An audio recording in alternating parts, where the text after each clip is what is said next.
Well, welcome. My name's Dan Breitbach, and before we get started, I would like to thank Steve Kerrigan and his staff here for hosting this, what's going to be an absolutely wonderful and joyful event. So let's give Steve and his staff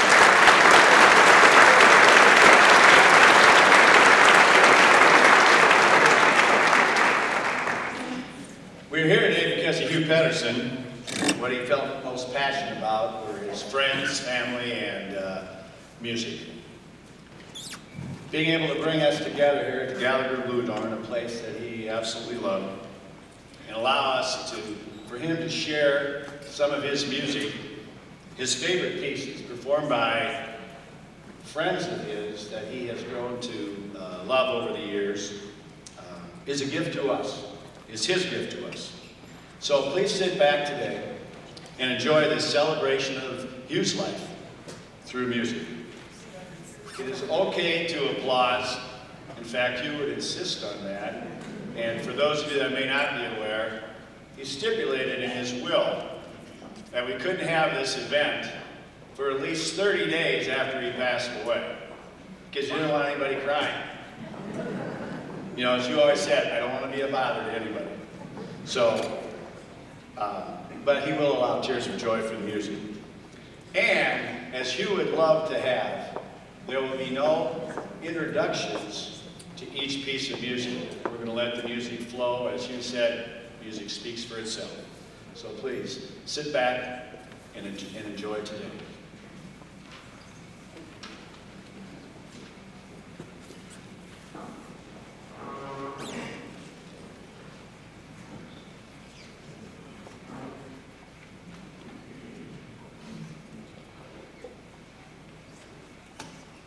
Lord.